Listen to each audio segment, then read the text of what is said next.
Selamat datang di Optis, obrolan para tifosi sepak bola episode spesial.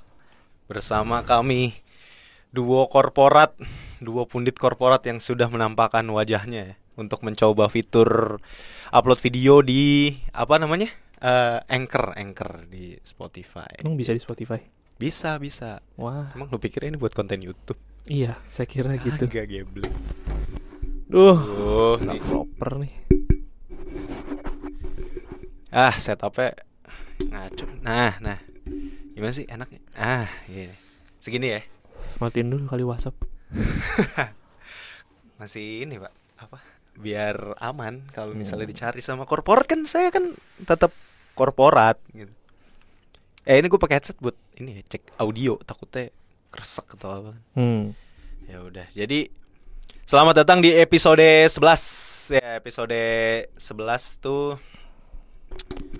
Ini ntar lupa. Ini gimana sih? Kan. Ini ngapain ide pakai video dah? Tahu siapa yang niat? Iya, gua sih ide gua ini. Maksudnya biar kita kenalan dulu. Jadi kalau buat para pendengar ya, semoga ada yang mendengarkan. Insyaallah ada yang dengerin. Ya, jadi kalau ada yang bertanya-tanya yang mana Reza, yang mana Rangga, ya saya Rangga, ini Reza gitu. Nggak, itu dibalik. Ya, jadi dia Rangga, saya Reza. Oke, jadi di episode 11 ini, Kong. Mau bahas apa nih kita?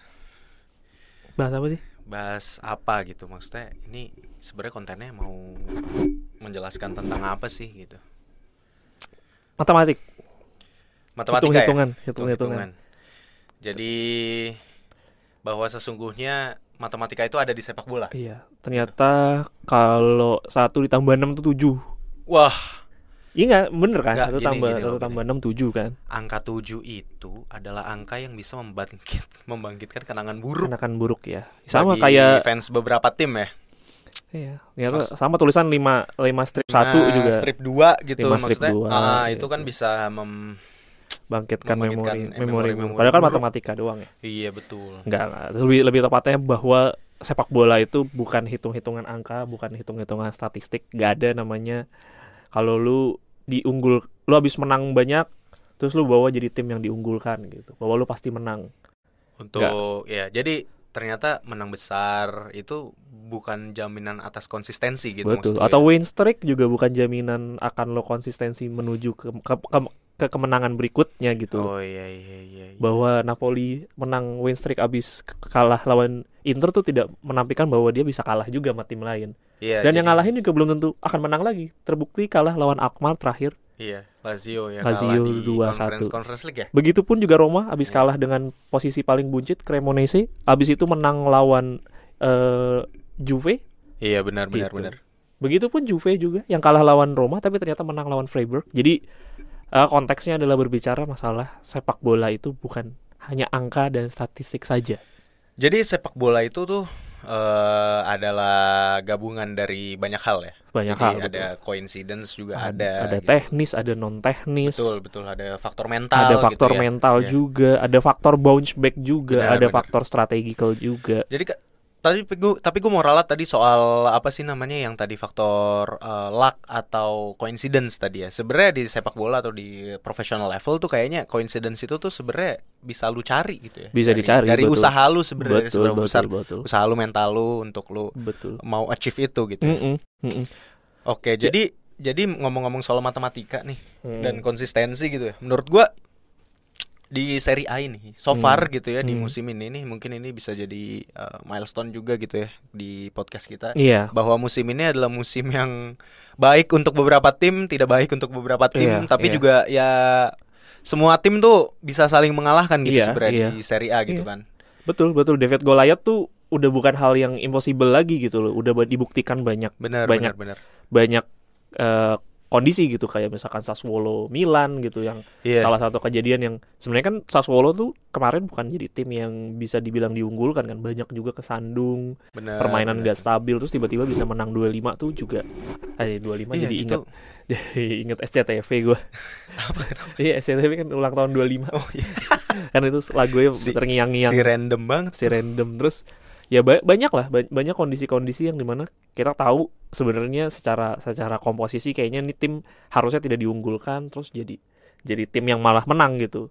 Iya, ngerti gue. Tapi menurut lu hal tersebut gitu ya, David and Goliath itu, menurut gue kalau lu lihat dari 20 tahun ke belakang gitu ya, ini agak jauh nih ya, 20 tahun ke belakang, David Goliath itu tuh intensitasnya tuh bisa sebanyak sekarang atau lebih sedikit zaman dulu gitu. Karena kalau buat gue pribadi gitu ya, kalau zaman dulu itu tuh kita gampang tuh ngelihat sebuah tim tuh performanya bakal kayak gimana. Biasanya apa yang ada di atas kertas, materi pemain yang jauh lebih unggul itu tuh biasanya akan lebih besar memastikan mereka untuk mereka bisa mendominasi pertandingan atau memenangkan game gitu. Menurut lu bedanya dulu sama sekarang tuh atau sama aja sebenarnya? Sebenarnya sama aja, tapi udah ya gue nggak tahu ya, masalah kita ngomongin bandar probably terlepas dari itu, maksud gue probably masih masuk dalam hitungan juga, tapi kalkulasi sesungguhnya memang kelihatan dari bagaimana timnya berjalan gitu. Jadi lu nggak bisa serta-merta ya gue kan nontonnya kebanyakan Napoli ya, jadi sebenarnya lu bisa ngelihat jalannya pertandingan tuh sebenarnya dari menit pertama, cara mereka bawa bola, betul, terus juga cara dia ngebangun pertandingan. Kayak gue nonton kemarin lawan Lazio tuh udah confirm banget dari awal main, gue ngeliat ini kayaknya 1 poin aja udah syukur gitu loh. Untuk pada kenyataan akhirnya 0 kan, jadi ya 1-0 ya beda tipis. Karena biarpun dominasi, tapi ketika lo nggak bisa kill the game, nggak bisa buat creating chances yang masuk akal gitu, terus tingkat fokusnya juga kelihatan rendah. Jadi ya pasti bisa kebaca alur pertandingan sampai belakang, kecuali ngomongin luck tadi ya. Iya. Tapi maksud gue, kenapa pertanyaan gue tadi tuh arahnya sebenarnya lebih ke apakah zaman dulu itu tuh memang kualitas dari semua tim itu tuh timpang. Kalau sekarang itu tuh mungkin lebih merata karena mungkin lebih merata. Ada beberapa yang memang science mungkin gitu. 15 tim yang berlaga sekarang sih gue bilang ya enggak lah, mungkin 17 tim yang berlaga sekarang punya tingkat kualitas pemain yang sebenarnya cukup stabil gitu. Justru yang gue pikir tingkat kerataan pemain yang gak terlalu bagus malah tetap melanggang di papan tengah gitu loh. Kayak Lecce itu sebenarnya kalau dilihat dari squad depth-nya itu sebenarnya bukan jadi salah satu tim yang diunggulkan, tapi ternyata bisa merangsak di papan tengah, di mana yang timnya secara squad itu dari musim ke musim stabil, kayak misalkan Sampdoria justru sekarang lagi berkutat di zona degradasi gitu loh. Jadi Sampdoria kan sebenarnya kalau dari musim berjalan kayaknya pemainnya nggak terlalu banyak rombak pemain gitu loh. Iya benar. Tapi maksud gue ya memang faktor-faktor kehilangan pemain kunci, pergantian pelatih, dan manajemen. Sebenarnya yang lebih gue sadarin ketika gue dewasa nonton sepak bola tuh, manajemen tuh berpengaruh sebenarnya. Ya kayak Monza. Iya, pengambilan keputusan, arah klub ini mau dibawa kemana, filosofinya dibangun apa enggak gitu. Jadi ya itu sih. Kelihatan banget kayak misalkan ya kalau dibilang dibandingkan dulu sih, gue 2000-an mungkin gue nonton, tapi menurut gue dulu justru eranya Serie A kan memang 80-an sampai 2000-an, dimana memang secara 2000 awal ya pertengahan udah banyak klub-klub yang bangkrut lah, karena memang secara stabilitas pemainnya klub papan bawah aja bisa beli pemain mahal lah itu. Kayak waktu itu Perugia dulu banyak ngambil, sebenarnya kan dia bukan salah satu tim unggulan, tapi karena secara matematis, secara finansial gitu ya, hak siar dan lain-lain kan, mereka punya uang yang cukup banyak, mereka jadi bisa beli pemain yang lebih kompetitif gitu. Benar. Nah, mungkin sebenarnya paling ideal kalau ngelihat sih mungkin 5 musim terakhir ya, karena memang menurut gue 5 musim terakhir kan dominasi Juve juga udah mulai turun, tapi dominasi yang lain, tim-tim yang lain juga makin stabil gitu, makin kuat. Di sisi lain leadernya sudah mulai kehilangan arah, mau jalan kemana, tapi di sisi lain yang bawah-bawah lagi coba berkembang gitu. Jadinya itu yang bikin menurut gue 5 musim terakhir nih jadi lebih kompetitif gitu. Ngerti. Itu sih perubahan ini juga ya, angin kompetisinya gitu ya, jadinya terus kemauan. Tapi gue ngerasa sih kemampuan finansial gitu berbanding lurus dengan tadi manajemen ya. Ya kayak dulu kayak sekarang Liga Inggris lah. Iya, kalau Liga Inggris mungkin ini mah dari 10 musim terakhir mah udah cukup kompetitif. Itu mah udah bukan hal yang membingungkan gitu, kayak MU dibantai Brentford waktu itu sempat juga kan. Iya, benar. 4-0, terus juga Liverpool pernah dibantai Aston Villa 2-7-2 gitu. Iya, kayak benar. Dan itu terjadi di 10 musim terakhir gitu. Iya, jadi emang udah duluan lah Inggris ya menurut gue. Justru menurut gue musim ini semua 5 liga besar di Eropa justru memang lagi nggak stabil. Ya di Liga Belanda pun juga sekarang Bayern Munchen unggul itu bukan karena unggul poin, unggul selisih gol. Jadi dia peringkat 2 sama Dortmund itu poinnya sama. Di Jerman ya? Di Jerman, terus juga lo bilang Liga apa? Liga Petani, Ligue 1. Prancis, Ligue 1 juga ternyata PSG nggak unggul-unggul jauh banget gitu loh. Terus di Premier League juga masih ketat gitu, posisi 1, 2, 3. Arsenal, City sama MU juga masih ketat. Di Serie A ya sadly yang akhirnya dibahas cuma posisi 2 perebutan Liga Champions, karena perebutan di 1 masih terlalu jauh gapnya. Tapi di musim ini memang table-nya berubah gitu, perubahan sangat berasa banget, perubahan dari musim lalu ke musim ini. Mungkin kalau Premier League udah biasa kali ya. Premier League itu udah biasa sih menurut gua, perubahan apa tuh roller coaster naik turunnya ini. Roller coasternya udah berasa banget. Tapi kalau justru tim-tim yang liga-liga yang lain mulai berubah gitu arah permainan. Iya, gua rasa banyak yang udah mulai belajar dari Inggris juga, nggak gengsi lagi gitu, dan mereka sadar bahwa mereka ketinggalan sama Liga Inggris gitu kali ya. Dan gue cukup yakin bahwa memang perubahan strategi tactical tuh berasa banget di 5 musim terakhir, bahwa mungkin tim besar mau mencoba adaptasi pola baru, jadi mereka juga ngerubah tactical. Kayak City mungkin kalau lo lihat sekarang udah mulai jalan dengan taktik 3 back gitu. Masa sih City? Iya, lu bisa cek di beberapa pertandingan. Jadi Pep juga mulai eksperimen. Iya. Ada kalanya dipakai taktik back 4 juga. Milan mulai eksperimen dengan tactical baru. Terus juga ya Napoli mungkin sangat sering ya, karena memang perubahan pelatihnya juga mungkin 2-3 musim sekali berubah kan. Di Nagelsmann juga salah satu mengubah arsitekturnya Bayern Munchen, juga permainannya juga diubah.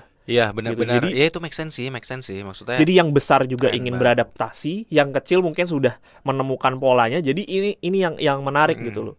Kayak mungkin di Ligue 1 yang cukup di kita di highlight itu yang masalah Stade de Reims ya, yang pelatihnya itu dia belum punya lisensi kepelatihan, tapi memang dia punya kapabilitas, itu juga masih berjalan sampai sekarang, dan masih unbeatable kan. Akhirnya klubnya juga berani bayar karena dia itu yakin. kan denda kan sebenarnya. Denda per pertandingan gitu, karena lu pakai. Tapi maksudnya itu sih tactical juga sangat berpengaruh sama permainan sekarang. Jadi bener-bener lu nggak harus punya pemain bintang, tapi lu cukup punya tactical yang bisa nge-counter.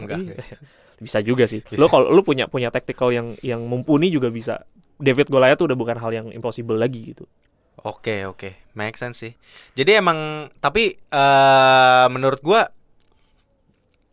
penerapan teknologi juga benar-benar pengaruh sih dengan David Goliath ini. Maksudnya ya kita ngomongin di Serie A, kita ngomongin di Inggris ya, jadi ngomongin. Maksud gue liga-liga Eropa tuh kan udah benar-benar pakai teknologi ya. Ya, sport science juga udah mulai diterapkan. Jadi Moneyball ala film Moneyball tuh udah banyak lah, udah umum gitu, udah bukan hal tabu dan bukan hal aneh lagi gitu loh.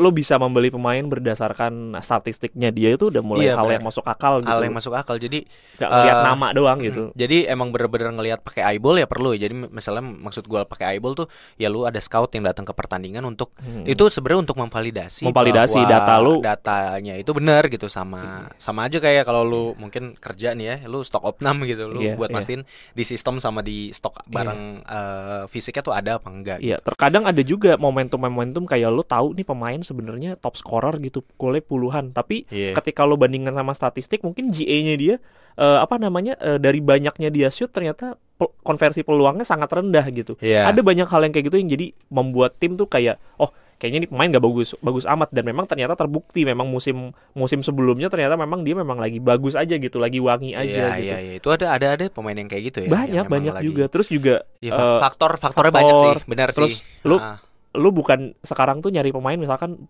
gue mau nyari striker nih, bukan cuma tentang masalah berapa banyak dia bisa cetak gol, tapi cara dia bermain gitu. Misalkan pergerakan dia di kotak penalti, lu carinya striker yang seperti apa? Apakah pemantul, apakah memang striker dengan kaki? yang false nine, yang kayak gimana. Nah, itu bisa kelihatan dari statistik sama cara bermain.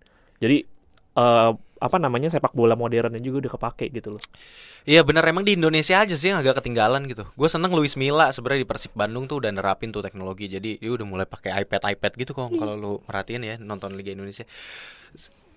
Jujur setelah Arema Malang versus Persebaya itu terus Liga di freeze tuh gue udah jadi jarang, udah hampir nggak pernah lagi nonton Liga Indonesia itu. Jadi udah kurang ngeh sih.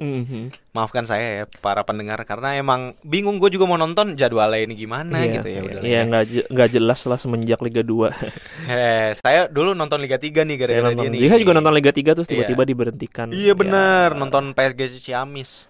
Iya, cuman begitulah jadinya ya. Ya udahlah jadi bahas. Gue beneran nonton lagi PSG Ciamis. Sama. Ya jadinya begitu sih menurut gue. Sepak bola itu udah bukan, ya matematisnya mungkin ada ya, ada, cuman nggak pada kenyataannya nggak ada logikanya gitu, nggak pernah bekerja. Kayak kemarin yang gue tonton tuh kayak MU Liverpool itu babak pertama itu seimbang sama bola itu bundar tuh memang masih relevan sampai sekarang. Waktu itu gue nonton entah bola bandar, entah bandar. Ya boleh kita lanjut nih, boleh. Kita lanjutkan saja. Jadi tadi tuh udah sampai matematika. Sorry nih ya kawan-kawan ya, nih teknis nih anjir. Jadi tadi ada matematika bahwa sepak bola itu bundar tuh masih relevan sampai sekarang ya. Nah, jadi ya David Goliath gitu, sepak bola masih relevan. Terus juga tadi sampai mana sih? Penerapan teknologi. Ya intinya banyak faktor lah yang ngebuat sekarang sepak bola tuh jadi lebih kompetitif. Nggak melulu tentang uang, nggak melulu tentang kedalaman squad. Kalau lu pemain lu bagus, sudah pasti lu jaminanmu tuh tim lu akan jadi tim terbaik gitu. Iya benar sih. Nggak pernah ada jaminan kayak gitu. Lurus ke depan. Ya. Sorry. Oke, gue lanjut lagi sih. Memang benar nggak ada jaminan gitu. Dan sebenarnya itu efek dari sosial media, dari teknologi gitu, itu ngaruh banget sih menurut gue. Karena informasi-informasi itu tuh bisa lu dapet ya. Iya, dengan gampang. Betul. Terus juga mungkin udah ada tim yang memanfaatkan penerapan AI kali ya buat tahu informasi lebih dalam ya. Udah banyak sebenarnya. Gue yakin pasti ada lah.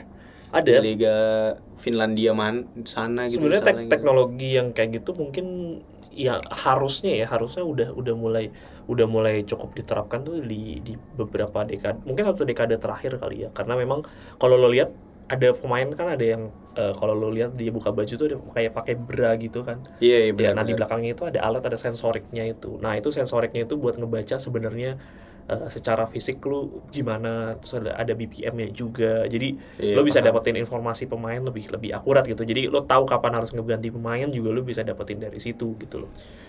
Oh iya benar. Jadi kayak berapa kilometer yang udah dia tempuh gitu ya. Terus juga detak jantung. Jadi lo bisa analisa fisiknya juga gitu loh. Jadi udah sekarang secara statistik tuh udah lebih dalam lah gitu loh dapetin informasi gitu. Ya jadi kita bisa lebih mengerti ya kenapa David Goliath itu ada dan cukup sering menurut gue ya. Bahkan maksud gue kalau lu perhatiin ya tim-tim baik di Serie A ataupun di liga lain, Serie A deh jangan jauh-jauh deh ya.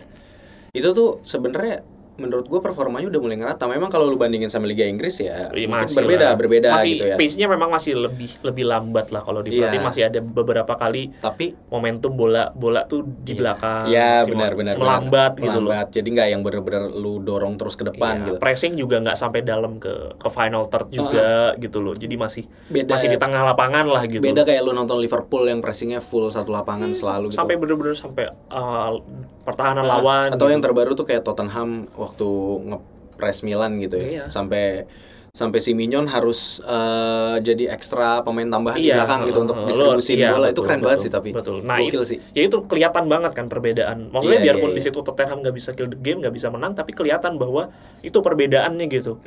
Itu hal yang jarang dirasakan sama tim-tim Serie A gitu loh. Iya. Biarpun ada pressing sampai final third itu itu paling terjadi di berapa menit sekali gitu loh. nggak full 90 menit. Sementara kita nonton Tottenham lawan Milan itu benar-benar 90 menit Tottenham tuh ngepres terus-terusan dan, gitu. Dan Milan beruntungnya bisa bisa fokus dan bisa menyesuaikan, bisa memanfaatkan kondisi ya, gitu. Itu menurut gue itu karena itu teknologi mungkin dia bisa bikin pelanggaran, maksudnya dia bisa menjatuhkan diri jadi menurunkan pace gitu loh. Itu penting di sepak bola. Benar untuk nurunin pace. Jadi jangan mau lu jangan didikte lawan lu. Nah, itu yang kejadian kan sebenarnya kejadian di PSG lawan kemarin tuh PSG Bayern Munchen. Ternyata PSG-nya yang kebawa sama temponya si Bayern Munchen. Akhirnya Bayern Munchen yang manfaatin peluangnya gitu loh. Jadi hal-hal yang seperti itu sih kelihatan banget. Ya kalau gue nggak tahu ya, yang suka nonton bola harusnya bisa ngelihat itulah, bahwa tempo permainan itu mempengaruhi juga, terus juga profesionalitasnya, terus experience juga berpengaruh banget. Itu sih pemain-pemain Milan tuh beruntungnya ada Olivier Giroud yang emang experience gitu. Maksud gue Mignon juga dari Liga Prancis juga pernah juara, jadi ngerti gitu loh ngadepin PSG.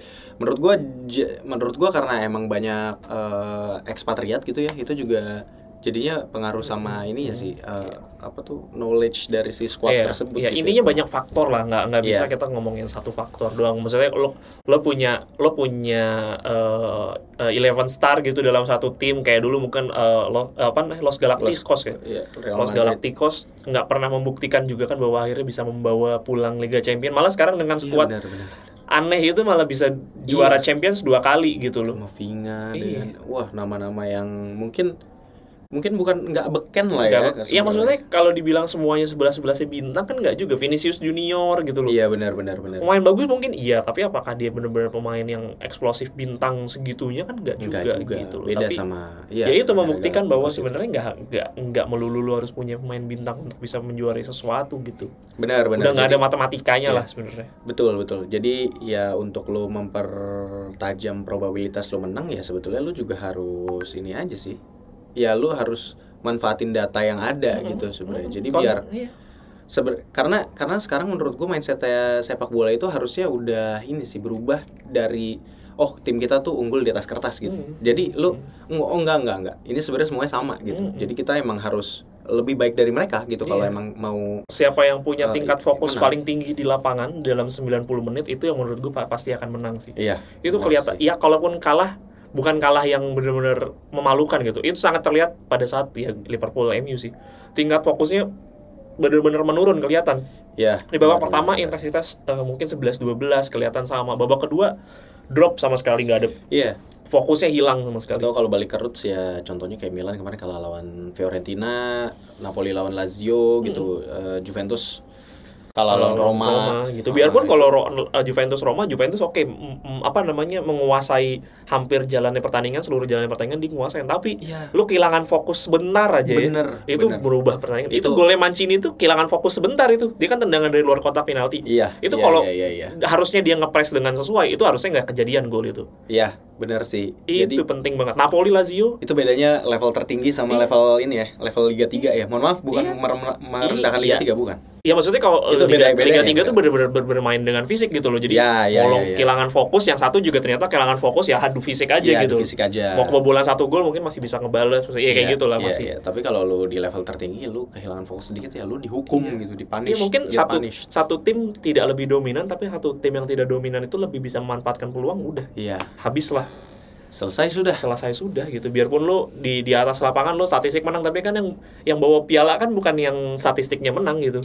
Nggak ada juara untuk statistik terbaik, itu tidak ada. Juara itu untuk yang menang. Benar banget. Terus juga ini sih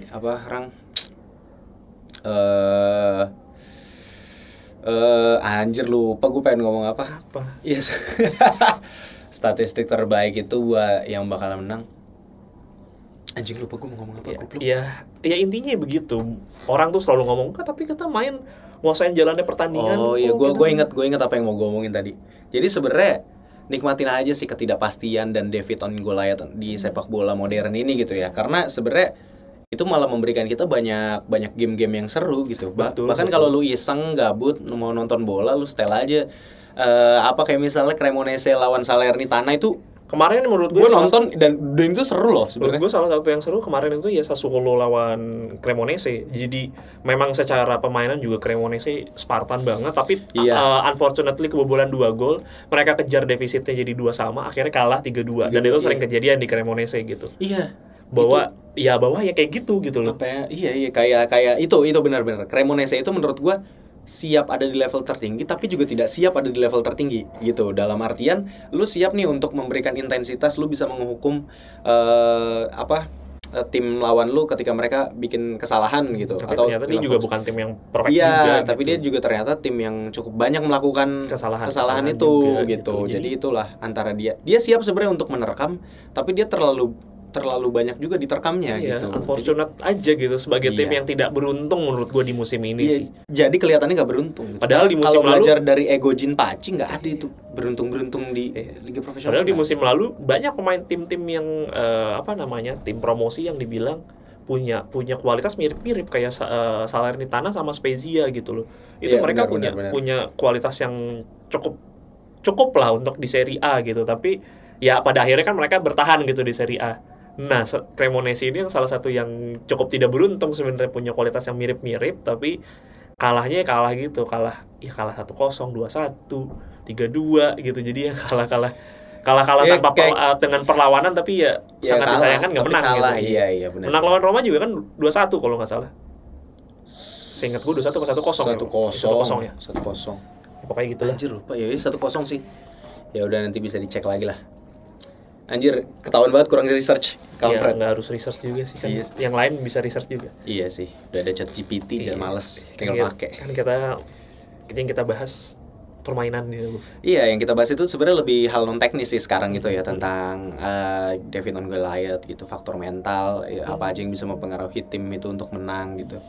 Dan ya semoga tim-tim yang memang sekarang lagi menang gitu mental state-nya tuh tetap kejaga sih. Terutama tim Serie A di Eropa ya. Iya, karena so far yang udah dipastikan lolos kan udah ada Milan kan ya. Milan udah dipastikan lolos untuk masuk quarter final. Napoli insyaallah lolos nih. Udah setengah badan lah. Jangan insyaallah deh. Insyaallah itu kan janji ya. Ya hopefully lah.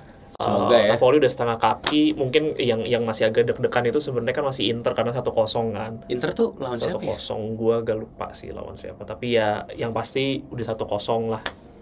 Ya anjir lupa anjir. Ya kan gue juga nggak nonton Inter ya. Ya gitu lah. Kayak saya kan saya kan kalau nonton Inter tuh kayak gimana ya? Gue sih masih akan kalah Noglu megang bola tuh gue masih berharap tim Serie A ketemunya di semifinal ya, jangan di quarter final, karena gue berharap masih tim Serie A masih punya jalan lebih panjang gitu loh. Sayang aja kalau ketemu di quarter final tuh Iya. Kalau ketemu di quarter final kayak tim Italia bunuh-bunuhan tuh sayang aja sih. Tapi kalau tim Italia ketemu tim Italia jadi lebih punya kans untuk lolos ke semifinal karena iya betul. Karena gue sebenarnya tim 8 besar ini tuh jujur quarter final ini gue agak pesimis sih gitu. Ya karena ngelihat tim yang lolosnya juga kan ada, ya anggaplah Madrid lolos gitu loh. Iya. Bayern Munchen kan udah pasti lolos, Chelsea udah lolos dan Benfica, Chelsea, Milan. Ya sebenarnya paling enak paling gampang ya Chelsea sebenarnya sekarang ya. Gue jujur berharap Milan ketemu Chelsea kalau gue, karena gue masih penasaran sama Chelsea satu grup kan. Same thing dengan Napoli gitu loh, karena Napoli itu masih punya kenangan pahit kan kalah lawan Chelsea zamannya Drogba gitu loh. Oh iya benar. Dan itu salah satu tim yang memupuskan mimpinya Napoli untuk melangkah ke sekarang 8 besar. Iya 8 besar. Tapi gue penasaran soal siapapun bisa mengalahkan siapapun ini kan, David and Goliath gitu. Tapi sebenarnya di Liga Champions juga kita kan punya ya Davidnya kita and Goliath-nya kita gitu. Sebenarnya kalau dari gue ngelihat Milan ini juga bukan Goliath ya. Jadi it's still sudah David. Sadar lah. Gue juga sadar Napoli juga bukan Goliath pasti. Dan tapi gue nggak mau, gue lebih berharap ketemu Goliath gitu. As a David nih ya, gue ngerasa tim kesayangan gue nih as a David. Gue nggak mau ketemu David yang lain lagi. Iya. Maksudnya betul. Kalau gue harus ketemu Benfica tuh kayak anjing. Iya. Gue Benfica lu harus nonton sih pertandingan Benfica gengs. Itu lagi gigit banget anjir. Udah gitu di grup kan golnya selalu menang gede gitu kan. Rui Costa bangga ngeliat itu ya. Iya, presiden klub loh itu. Presiden. Emang Enzo, ya kalau gue sih lebih berharap mungkin itu akan jadi menarik ya, jadi redemptionnya Benfica ketika bertemu lawan Chelsea karena ketemu Enzo Martinez. Ada apa antara karena Enzo baru masuk Enzo Martinez itu kan baru join di di Chelsea di Benfica itu dia baru 6 bulan. Practically dia belum sampai semusim. Dia terus ngambek gak mau latihan, akhirnya minta dijual ke Chelsea. Oh iya Enzo Fernandez. Enzo Fernandez, sorry. Kok Enzo Martinez sih siapa? Makanya Enzo Martinez itu Emilio Martinez. Makanya gue bingung. Enzo Martinez. Enzo Fernandez kali. Enzo Fernandez karena saking Argentina biasa, kan. Saking biasanya sih kalau kata gue. Dia demam ini aja dia ngerasa anjing iya ini menang Piala Dunia nih, I'm the star. Nah itu makanya gue penasaran kalau itu sampai kejadian ketemu sama Benfica dan Benfica bisa menang, itu menurut gue bisa istilahnya kayak ngeberakin dibuka gitu loh, bahwa ini tim yang lo buang bisa melaju ke semifinal tanpa lu. Iya, mampus lu. Iya, itu sih menurut gue ini feeling gue sih bakal kejadian. Biasanya yang kayak gini-gini kejadiannya karena memang dibikin panggungnya lah. Karena kalau tiba-tiba Benfica nggak lolos, jadi kan udah nggak bakal ada tuh peluang kayak gitu. Gue rasa it's still a TV show. Pasti dari tim panitia akan berusaha lah untuk. Iyalah, pasti menurut gue akan kocokannya agak diputar-putar gitu biar Chelsea lawan Benfica nih, ayo dong. Gitu. Menurut gue kalau itu sampai kejadian, itu menurut gue itu bakal jadi hal yang menarik yang bakal gue tonton sih gitu. Pasti akan gue tonton itu karena pasti kelihatan intensitasnya bakal berbeda, cara mereka nanganin si Enzo juga pasti berbeda gitu. Gue berharap banget tuh ada tackle keras terhadap Enzo. Enzo juga ngeluarin skill bajingannya dia gitu kalau memang dia punya skill ya. Menurut gue berharap banget sih lah itu. Nah itu gue di kepala gue sih gue lihatnya sih tetap Benfica sih. Benfica masih musim ini gila sih. Tapi kalau lu ini terakhir ya. Tapi kalau lu berharap Napoli di Liga Champions itu ketemu siapa gitu orang? Gue masih berharap ketemu Chelsea sebenarnya. Tapi kalaupun tidak, Madrid juga masih membawa kesan menyedihkan orang itu. Kita pernah kalah juga kan di 16 besar kan. Iya, gue tuh berharap Milan tuh kalau misalnya emang ketemu yang non Itali tuh Munchen sih, karena gue nggak tahu kenapa ya, maksud gue ujian nih Milan tuh levelnya ada di mana? Pembuktian. Milan tuh levelnya ada di mana? Pembuktian Serie A tuh harus menurut gue karena perlu. Itu udah nggak bakal ada kata-kata sumbang lagi karena menurut gue ketika itu kita bisa tim-tim Italia bisa ngebuktiin itu udah case close buat gue. Iya benar, jadinya kalau ya terlepas dari Milan mainnya lari-larian, gerasak-gerusuk, ngobrol pantat. Ya tapi tetap ya kalau lu menang ya menang gitu maksudnya. Ya maksud gua win still a win gitu. Win still a win. Apa tuh namanya? Lu main Spartan nguber pantat tapi lu menang kan tetap it's still tetap it's still a killer gitu. Maksudnya ini tetap permainan gitu. Itu salah satu strategi ya, terlepas dari itu menarik untuk ditonton atau enggak gitu. Ya biarpun kemarin juga ditonton kayak kurang menarik ya. Iya gimana? Lebih ke deg-degan ya. Maksud gua kayak anjing.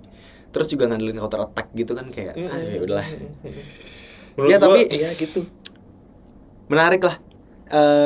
Munchen tuh punya kedalaman squad yang baik, punya pemain yang lengkap menurut gue, yang punya kecepatan, yang punya kecerdasan. Mungkin dibilang Apela punya lapis 3 mungkin punya. Kayaknya punya itulah. Menurut gue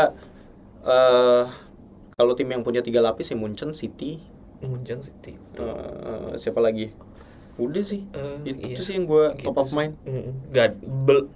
Belum ada selain itu. PSG pun juga enggak kan, lapis 2-nya pun juga berantakan. Itu kan kelihatan Neymar gak ada, hilang sudah. Iya benar. Kedalaman skuad mereka. Itu kan di awal setelah menang Piala Dunia kan Messi enggak main. Iya. Neymar juga sempat cedera. Dan itu jadi anggot-anggotan kan PSG yang nyaris kalah juga lawan AS Monaco 3-0. Iya benar. Nyaris bener. Jadi dibalik kan 3-1 3-2 gitu, gue lupa. Nah itu kelihatan tim dengan tidak punya kedalaman skuad yang mumpuni udah pasti akan dibunuh secara perlahan sih dengan tim itu sendiri, dengan timnya dia sendiri.